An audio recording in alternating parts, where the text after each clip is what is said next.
Hello there, it's me Ginny, and welcome to my garden. I'm walking up the slope here looking at the wonderful beech trees with their autumnal colour, and in the background you can just hear some farm machinery doing its thing. Important time of the year for doing heavy farm work. And you can also hear my fountain just in the background there. This is one of the seats I like to sit on in the garden and think, because directly opposite this seat is my labyrinth. And this is a labyrinth which, as you can see, is looking a bit scruffy now, but because of the time of the year. But I mowed this labyrinth into the garden here just right at the beginning of the first lockdown. It was partly because the grass had got over long, and I just looked at it and I thought, why not? Why not mow myself a labyrinth? Now, for those of you who don't know what a labyrinth is, it's a prayer tool. It's a tool for contemplation and prayer. And they've been around for a very long time. You can look it up. And there's some very famous ones around the world, particularly at the big cathedral at Chartres, where they have a labyrinth laid out in the tiles on the floor. And for thousands of years, pilgrims have walked that labyrinth. Well, not for thousands, for 1,000 years. Pilgrims have walked that labyrinth.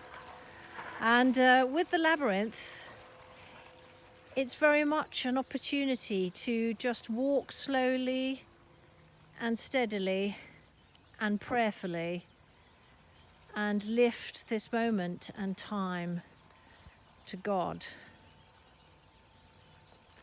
Deliberately, I've left the paths, the edging wild, to allow for the wild flowers to grow. You just never know what might come up if you leave the edges to be wild. Labyrinths are based on a cross, which is a central part of the pattern. And again, if you look it up on the internet, you can find a plan as to how to draw one.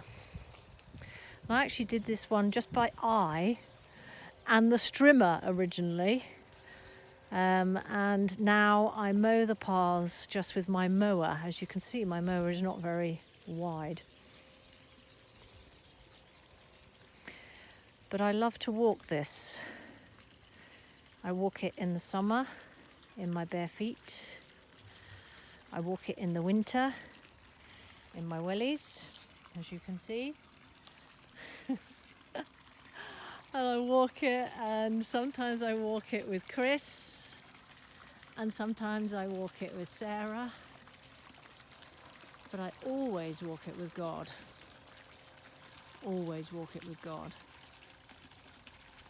As you can see, my gunner needs a bit of a prune there. And I find that as I walk, and as I turn my heart and mind towards God, He speaks, often in unexpected ways. As I look at the scenery,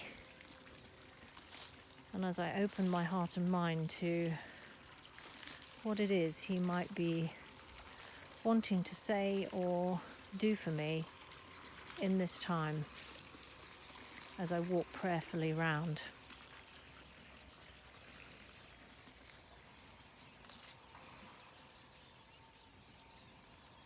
Again, if you look up labyrinths on the internet, you'll see that there is ancient practice associated with them, depending on which way you're walking.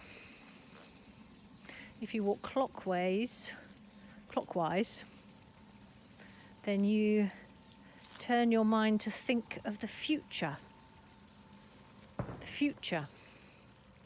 and you lift that to God. And if you're walking anti-clockwise, you turn your mind to the past and lift that to God.